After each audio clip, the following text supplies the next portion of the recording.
Summertime.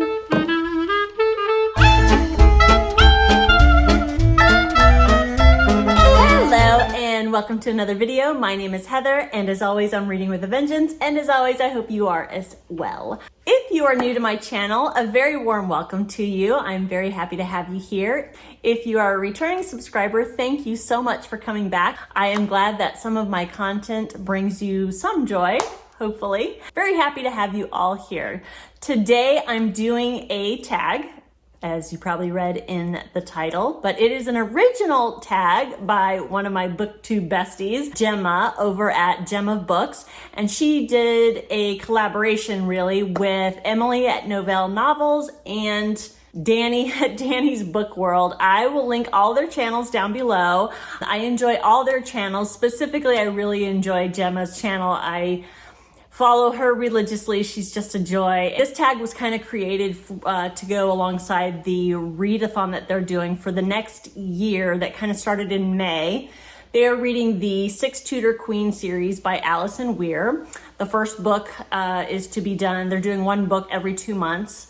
And the first book we're doing, obviously, is the first in the series, and that's Kathryn of Aragon, the True Queen, which I have right here. I haven't started it yet because I want to be closer to when we discuss it to when I finish it. And so with that readathon, and I'll link one of the announcement videos down below if you're interested. It's open to anybody and I think it's going to be a lot of fun. So they created, the three of them collaborated and created this original tag. I thought it was really cute. Gemma herself tagged me. Of course, I couldn't say no. It's very short, so it's not going to be a terribly long video. The first question is based on Kathryn of Aragon, and of course that was Henry VIII's, I think, first true love, if not first wife. I haven't read any books that are historical fiction based on Henry VIII or the Tudors. I don't know a whole lot about it. I'm very excited to read these books to learn more about it. So anyways, the first question is based on Kathryn of Aragon, and the question is, what is the book that was your first love? Super easy. If you've been watching my videos, you already know, and that is To Kill a Mockingbird. That's the one book that I actually collect different editions. It's a book, one of the very few books that I reread over the years. And yeah, I just absolutely love it. It's my all-time favorite book. I will show you the editions that I have. I've only really just started kind of consciously collecting them relatively recently. So I only have 5 editions. The very first edition that I owned, and I've had it for years, and that is the 35th anniversary edition. It's a hardcover, and I think it's really pretty. I have, when I went to Italy back in 2006, 2007, of course I went into a bookstore. All I saw was Harper. Of course I knew what it was, and this one is all in Italian. I don't read or speak Italian, but I thought it was a beautiful edition, and I just thought it was really cool to have an Italian edition. So I have that one. The next one that I got was, my husband actually bought this one in a secondhand store, and it is an old edition. It is an old paperback. In fact, it's missing a few, like the first 20 pages, unfortunately. But this was a book that he got for me for my birthday. And I've mentioned in a previous video a gift that he did. I won't go into too much detail, but he basically asked people closest to me what their favorite book is that they think that I would enjoy, and then to write a little note and to put the note inside each of the books. He went and got all the books. What video did I explain that in? I can't remember. If you've been watching my videos, you know what I'm talking about. I ended up getting this at a secondhand store. I'm not a huge fan of, you know, the movie stuff being on the cover, but I mean, it's still, like a classic edition. And the next one that I ended up adding to my collection was fairly recently, and that's the graphic novel that I just actually read for the first time in May. So it's in my May wrap up. It's a beautiful edition. It's pretty thick, and it's got beautiful color panels, and I absolutely loved it. So that one, and then the last edition I just recently got. I'll always look, anytime I go in a bookstore, I'll always look to see what editions they have of the book, and if they don't have really anything special, then know, but I found this one when my husband and I went down to Florida and Georgia recently. And so we spent a week down there. And of course we went into a bookstore called the Book Loft in Fernandina Beach. They gave away little bookmarks. I thought it was really nice. And they had this edition and I thought it was really pretty. It's kind of got the same picture, the same tree that's on the 35th anniversary edition, but it's got this beautiful like pastel green on the cover. And it's got this guy. It's a soft cover, but it's kind of a mock hardcover, I guess you would call it. I don't know. Oh, and it's got, what do you call it? What are those? I forget what you call the uneven edges, which I don't specifically like in all books, but I think it adds a nice touch to a special edition. So there's that one. My First Love, To Kill a Mockingbird. Oh my gosh, I say this video is gonna be short, but geez, how long did it take to answer that question? All right, I promise the rest won't be like that. The second question is based on Anne Boleyn, and that is, what is a book with a manipulative character? Okay, the one I selected for this is You by Caroline Kepnes. This book has been around for a few years, and of course they did the mini-series, I believe on Netflix. I can never keep the streaming platform straight. They did a really good job, but when I read this book, I listened to it, and of course, if you've read it, and they do the same thing with the mini-series, it's from the stalker's point of view, and the stalker, it's Joe Goldberg, and he is basically a sociopath, and he follows the girl Guinevere Beck, and insinuates himself into her life. Basically, he has murdered his previous girlfriend, and now he's in love with this girl, and he insinuates himself into her life and like hacks her social media accounts. And the really, I think, brilliant thing about this book is that Joe is a bad guy. Something bad's gonna happen to Beck. But by the time, I can't remember at what point I was in the book when this happened, but you start to root for him because Beck is, she's beautiful, she's outwardly kind, she's obsessed with the social media and how she looks and how she appears to be with her friends, and just her social status, and that just very, I can't think of words to use to describe, but you start to root for Joe because of all the stuff that he says about her and her friends, and it's all true. You don't think that she should be murdered for it, but you can't help but be on Joe's side. Super manipulative, brilliantly so. I can't remember the exact difference between a sociopath and a psychopath. He's one of them, if not both. But he really pulls a number on her. And yes, that's the first thing I thought of when I thought of manipulative character. Question number 3 is Jane Seymour. What is a book that delivered what you wanted? For this one, I would pick Beneath a Scarlet Sky by Mark Sullivan. If you, and this is the experience that I had and why I picked this book, if you read The Nightingale by Kristen Hanna and you absolutely loved it and would want to read something similar, Beneath a Scarlet Sky is the one.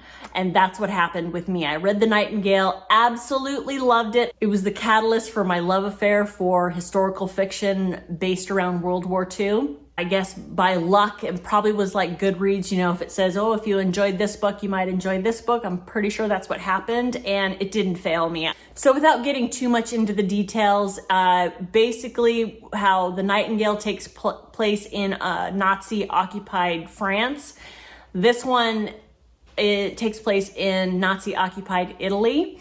And it follows the main character, Pino, I think he goes by, and he doesn't want anything to do with the war. Ends up helping a resistance, and he, under whatever circumstances, goes and actually works kind of undercover for the resistance and ends up being a driver for someone pretty high up in the Third Reich. And it follows his story. And if I'm not mistaken, I think the story is based in fact, and it's absolutely stellar. I would put it right there up on the pedestal with The Nightingale. Question number 4 is based on Anne of Cleaves. What is a book that wasn't what you expected? For this one, I pick Broken by Daniel Clay. I can't remember what I expected with this book. I read it probably 5 or 6 years ago, but it has stuck with me. I know they did a movie on this and it's got Tim Roth in it and, no, not Tim, yes, Tim Roth and Cillian Murphy. Highly recommend it, but I really highly recommend this book. I mean, I'll read you the synopsis. Skunk Cunningham is an 11-year-old girl in a coma. She has a loving dad, an absent mother, and a brother who plays more Xbox and is good for him. She also has the neighbors from hell, the 5 Oswald girls, and their thuggish father, Bob, vicious bullies, all of them, whose reign of terror extends unchallenged over their otherwise quiet suburban street. And yet terrifying though they undoubtedly are, the stiletto-wearing, cider-swilling Oswald girls are also sexy. So when Saskia asks shy, virginal Rick Buckley for a ride in his new car, he can't believe his luck. Too bad that Saskia can't keep her big mouth shut. When, after a quick fumble, she broadcasts Rick's deficiencies to anyone who will listen, it puts ideas into her younger sister's silly head, ideas that will see Rick dragged off to prison, humiliated, and ultimately, in his father's words, broken by the experience. From her hospital bed, Skunk guides us through the events that follow as Saskia's small act of thoughtlessness slowly spreads through the neighborhood in a web of increasing violence. I won't go any further than that, but it's a coming of age story. And if you know me, you know I love a really good coming of age story. And there's so much more involved in this story. And yes, and at first it's kind of hard to follow because it is kind of being narrated from Skunk's point of view while she's in a coma. I can't remember what I was expecting. It just was something other than what I was expecting, and it was glorious. I absolutely love this book and totally recommend it. The next question is based on Catherine Howard. What is a book that irritated you? Okay, so for this one, I didn't want to go delving into the hundreds and hundreds of books I've read over the years. I'm sure there were others that irritated me more, but I will share with you the one that irritated me the most and most recently, and that is, oh God, this is gonna be an unpopular opinion, Great Circle by Maggie Shipstead. Okay, so I read this one because it's been longlisted and shortlisted on the Women's Prize for Fiction. Yes, it was a good book, and yes, I enjoyed it. The thing that irritated me the most is that it's way overwritten. It could have been a 5-star read for me. It could have been one of my all-time favorites for me, but it was probably 150 pages too long. It could have been just as good, if not better, if it was just not so freaking wordy. I was probably 200 pages into it and thinking, this is going to be a 5-star read. I am loving this. It's glorious. By the time I got to page 350, I was like, and seeing that I have 200 pages left, I was like, oh my God, annoyed. I was irritated, not gonna lie. And I know that's an unpopular opinion. So many people love this book, and I did. I enjoyed it, but it just went on forever. Sorry, not sorry. And the 6th question is based on Katherine Parr. And that question is, what is a book that was published after the death of the author? Super easy. Some of my favorites, the Dragon Tattoo trilogy by Stieg Larsson. There's more to the series, but I think was written by somebody else. So I'm just going to talk about the first 3 books that were written by Stieg himself. They, of course, The Girl with the Dragon Tattoo, and the 2 that followed it. I can't think off the top of my head what they are. A Hornet's Nest, Played with Fire, something like that. He wrote these books, tragically died suddenly of a heart attack, and then I think his manuscript was found by family members or something with his estate. And they published these phenomenal books. I think I've talked about them before. I know that I've commented on other booktubers who are thinking about reading the books, and I'm really happy to see that because they've been around for a while, and I'm really glad they're kind of resurfacing and gaining more popularity. And there's a lot of people out there that DNF'd The Girl with the Dragon Tattoo, and I don't blame them because it takes a solid 100 pages to get into it. It shouldn't be that way, and I'm really surprised that I powered through. It was probably, I know why, because it was at a time, I only just started DNFing books in the last 5 years or so. There was a time where I absolutely would power through a book that I was hating at the time. Thank God I don't do that anymore. I'm so glad that I did power through, because once you're through the first 100 pages, it's a phenomenal series, and highly recommend. So, and it's just such a tragedy that the author wasn't able to enjoy the fruits of his labor. I've also seen the movies. All 3 movies were made in the Swedish versions. Absolutely outstanding. And then I also saw the American version. I think they've only done the first one with Daniel Craig. And I thought they did a pretty good job as well. That's my answer to that one. And then there's a bonus question, and that's based on Henry VIII himself. And I thought that the question that came up for this one was super funny. What is a chunky book that you hated? There's actually only one book in the history of my reading that I have hated, but it's not a chunky one. It's like a normal size novel, and that is Bret Easton Ellis's American Psycho. Oh my God, I hated this book so much. But in my defense, I read it probably, I don't know, 20 years ago, and I think it went over my head because I think it's supposed to be a satire, but it reads like a horror. That's how I took it. And it basically follows Patrick, who works on Wall Street. He's super good looking, super fit, super vain, very wealthy, high society. While he enjoys the benefits of being in high society and having a bunch of money, he also mocks everybody else, all his contemporaries and his colleagues, for doing the same thing. And then, there's that little tidbit of that he's a psychopath, homicidal killer. That was redundant. He's a homicidal maniac. How about that? And I think that the thing that I hate about this book, there was a couple of things. You know, he goes on and just talks about the excess of the 80s consumerism and just the excess of it, and having stuff and having status and keeping up with the Joneses and all of that. And it just really turned my stomach. And then murder scenes are very, very graphic. One in particular that has to do with a rodent. If you know, you know. And I needed to take a shower after reading this book. So yes, I hated it. and that's the only book, really. I mean, there's been books over the years that, I didn't really care for, but pure visceral hatred, American Psycho. So that is it. Those are my answers to this fun little tag. I hope you enjoyed it. Who do I want to tag? I'm going to tag a couple of people that I don't think I've tagged at all yet. I'm going to tag Matthew over at Reading with Matthew. If you haven't watched his channel, you absolutely must.